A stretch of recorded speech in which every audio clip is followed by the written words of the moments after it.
Hello friends, പുതിയൊരു വീഡിയോയിലേക്ക് എല്ലാവർക്കും സ്വാഗതം. അങ്ങനെ ഗോവിന്ദ് ഗീതുവിന് വേണ്ടിയിട്ട് മസാല ദോശ വാങ്ങാൻ പോയി എന്നറിയുമ്പോൾ വരുണിനും രാധികാമ്മയ്ക്കും ഭയങ്കര ദേഷ്യം വരുമായിരിക്കും. എന്നിട്ട് പിന്നെ വരുണാണെങ്കിലും പറയും, നമുക്ക് ഏട്ടനെ കളിയാക്കാം എന്തെങ്കിലുമൊക്കെ പറഞ്ഞിട്ട്, അപ്പോൾ ദേഷ്യം വരുമല്ലോ, ഇത് മൊത്തത്തിൽ അങ്ങോട്ട് കുളമാക്കാം, ഗീതുവിൻ്റെ മസാല ദോശ തിന്നാനുള്ള പൂതീനെ മൊത്തം നമുക്ക് കുളമാക്കാം എന്നൊക്കെ പറയും.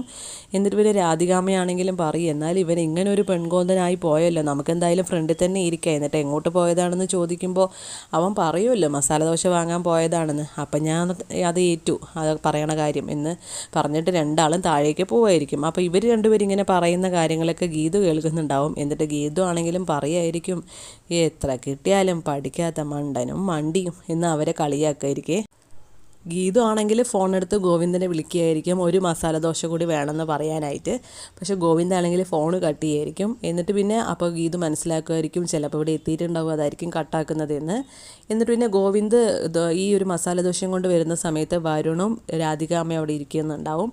എന്നിട്ട് പിന്നെ രാധികാമ്മയാണെങ്കിൽ പറയും, എങ്ങോട്ട് പോയതാണ്, എന്നാലും നീ ഇങ്ങനൊരു പെൺകൊന്തനായി പോയല്ലോ എന്നൊക്കെ പറഞ്ഞ് ഓരോന്നൊക്കെ കളിയാക്കുമ്പോൾ ഗോവിന്ദാണെങ്കിലും പറയും, എനിക്കതിൽ യാതൊരു കുഴപ്പമില്ല, പണ്ട് പ്രിയെ വയറ്റിലായിരുന്ന സമയത്ത് രാധികാമ്മയ്ക്ക് ഇതുപോലെ ഒരുപാട് ആഗ്രഹങ്ങളൊക്കെ ഉണ്ടായിരുന്നു. അപ്പം ഞാനും ഇതുപോലെ ഒരുപാട് സാധിക്കാൻ വേണ്ടിയിട്ട് കഷ്ടപ്പെട്ടിട്ടുണ്ട്, രാത്രിയും പറയുന്ന സമയത്തും എല്ലാം ഓടി നടന്ന് കൊണ്ടു തന്നിട്ടില്ലേ, അപ്പോൾ ഞാൻ പെൺകൊന്തനായിരുന്നോ, അപ്പോൾ അങ്ങനെ അത് പെൺകൊന്തനായിരുന്നെങ്കിൽ ഇതും അങ്ങനെ കണക്കാക്കിയാൽ മതി, എനിക്ക് എൻ്റെ ഭാര്യയ്ക്ക് കൊടുക്കുന്നതിൽ യാതൊരു തെറ്റുമില്ല എന്ന് പറഞ്ഞ് മോളിലേക്ക് ഇങ്ങനെ പോകാൻ നിൽക്കുമ്പോൾ ഗീതു ആണെങ്കിലും വരുമായിരിക്കും. എന്നിട്ട് ഗീതു ആണെങ്കിൽ അവരെ ഗോവിന്ദൻ്റെ മുമ്പിൽ വെച്ചിട്ട് പറയുമായിരിക്കും, നിങ്ങൾക്ക് എത്ര കിട്ടിയാലും പഠിക്കില്ല അല്ലേ, ഇപ്പോൾ എന്തായി എന്ന് പറഞ്ഞിങ്ങനെ കളിയാക്കുമായിരിക്കേ. അത് കഴിഞ്ഞ് ഗോവിന്ദ് ഗീതുവിനും കൂട്ടി മുകളിലേക്ക് പോകുന്ന സമയത്ത് എന്തിനായിരുന്നു വിളിച്ചത് എന്നൊക്കെ ചോദിക്കും. അപ്പോൾ ഗീതു ആണെങ്കിലും പറയും, അല്ല എനിക്ക് ഒരു മസാല ദോശ കൂടി വേണമെന്ന് പറയാനായിരുന്നു എന്നൊക്കെ പറയേ. ഇതാ എന്തായാലും ഇനിയിപ്പോൾ ഒന്നുണ്ടല്ലോ, എനിക്ക് വേണ്ട, നീ കഴിച്ചോ, ഞാൻ നിനക്ക് വാരിത്തരാം എന്നൊക്കെ പറയുമ്പോൾ ഗീതു ആണെങ്കിലും പറയില്ല, കണ്ണേട്ടൻ മുകളിൽ പോയി കിടന്നുറങ്ങിക്കോ, എനിക്ക് ഒറ്റയ്ക്ക് കഴിക്കാനാണ് തോന്നുന്നത് എന്നൊക്കെ പറഞ്ഞ് ഒഴിഞ്ഞ് മാറുകയായിരിക്കും. കാരണം രേഖയ്ക്ക് കൊടുക്കണമല്ലോ.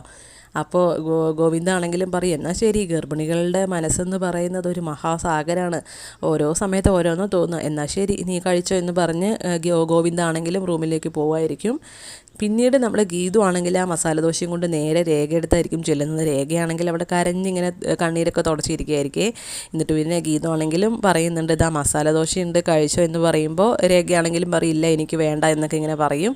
എന്നിട്ട് ഗീതു ആണെങ്കിലും നിർബന്ധിച്ച് കൊടുക്കുകയായിരിക്കും. അത് കഴിഞ്ഞ് അപ്പോൾ ഇങ്ങനെ കൊടുക്കുന്ന സമയത്ത് ഗോവിന്ദാണെങ്കിലും ഗീതുവിനെ നോക്കി വരുന്നുണ്ടാവും.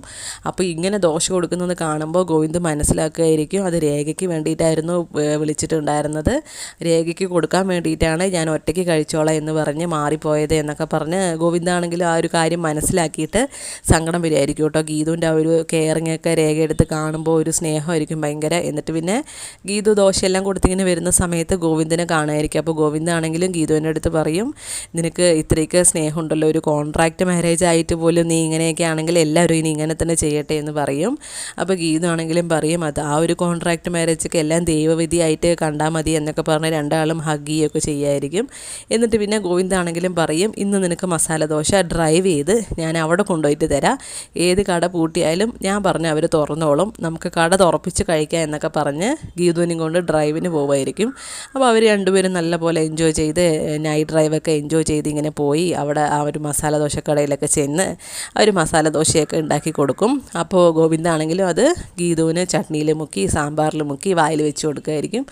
എന്നിട്ട് പിന്നെ അവിടുന്ന് പറയുന്നുണ്ട്, വെജ് ഓംപ്ലേറ്റിൻ്റെ കാര്യമൊക്കെ പറയുന്നുണ്ടാവും. അപ്പോൾ ഈ അദ്ദേഹത്തിൻ്റെ അടുത്ത് ഉണ്ടാക്കി തരാൻ വേണ്ടിയിട്ട് ഗീതു പറയുമ്പോൾ, ഇല്ല ഇനിയിപ്പോൾ കട അടയ്ക്കാൻ നേരമായി എന്നൊക്കെ പറയുമായിരിക്കും. അപ്പോൾ അവിടെ ഒരു വെജ് ഓംപ്ലേറ്റിൻ്റെ കഥ കൂടി തുടങ്ങാൻ പോവുകയാണ്.